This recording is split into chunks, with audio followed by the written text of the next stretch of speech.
अनुगुल जिला बंरपाड़ बंरपाड़ छकर सौंदर्यकरण समन्वित विकास प्रकल्प और अमृत सरोवर प्रकल्प अधीन गोतमरा पोखर नवीकरण केन्द्र शिक्षा मंत्री श्रीजुक्त धर्मेन्द्र प्रधान कर कमल शिलान्यास हो जाइछि। ए अवसर में पीएसएसडी जूनियर महाविद्यालय ठारे टाटा स्टील फाउंडेशन वार्षिक उत्सव अरुणिमा 2025 रे श्रीजुक्त प्रधान जोगदेवा सहित कॉलेज लैब और खेलपड़िया निर्माण प्रकल्पर भित्ति प्रस्तर स्थापन करिसेंति।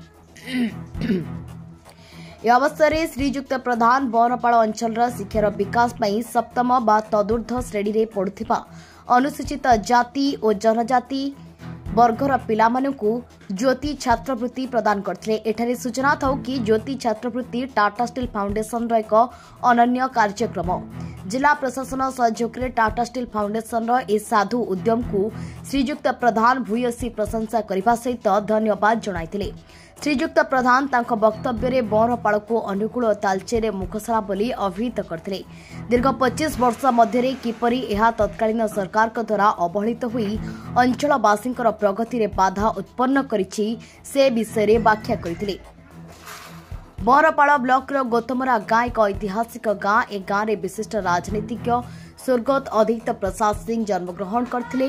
अनुगुल जिलार भूमिपुत्र स्वर्गत अधीत प्रसाद सिंह स्वप्न को किपरि वास्तव रूप प्रदान कराजिबो ता उपरे आलोकपात करथिले। अमृत प्रकल्प जरिए गोतमरा पोखर उन्नतीकरण करी स्वर्गत अधीत प्रसाद सिंह प्रतिमूर्ति स्थापन कराजिबो बोली केंद्र मंत्री कहिथिले। पूर्व विधायकों गड़रू बंरपाड़ सौंदर्यकरण कार्यक्रम शुभारंभ वर्तमान विधायक श्रीजुक्त प्रताप प्रधान दक्ष नेतृत्व लोकलोचन को आसीपारिछि। रास्ताघाट बाट बजार चारिआडे श्रीजुक्त धर्मेन्द्र प्रधान और श्रीजुक्त प्रताप प्रधान विषय चर्चा जोर धरी।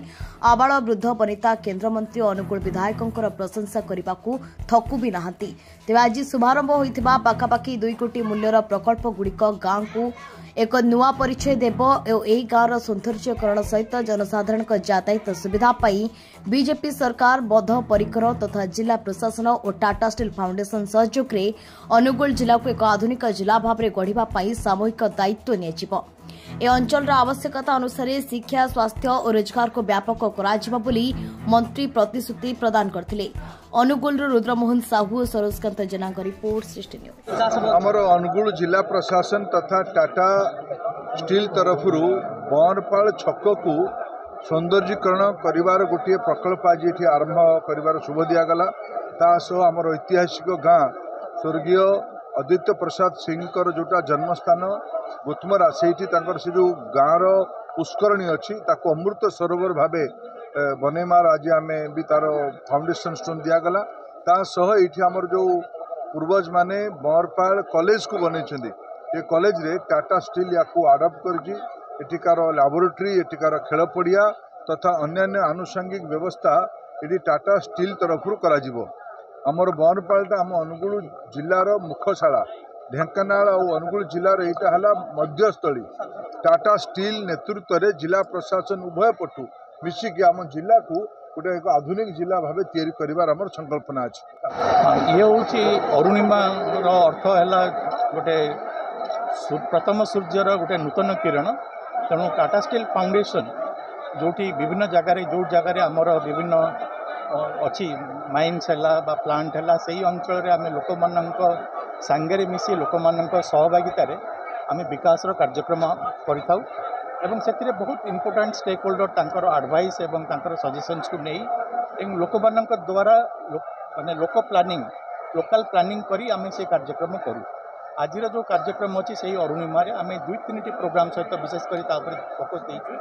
गोटे हूँ ज्योति फेलोशिप बोली आम पाखापाखि ओडिशा रे प्राय 28,000 पिला ये फेलोशिप दिखाऊँगी।